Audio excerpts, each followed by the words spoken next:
C. Joseph Vijay எனும் நான்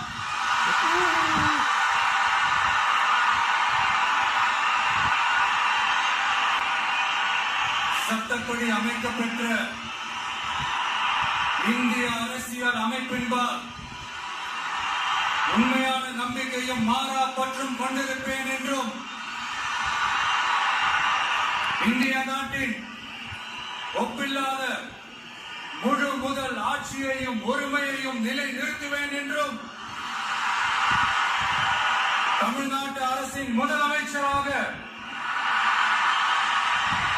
உண்மையாகவும் உளச்சான்றின்படியும்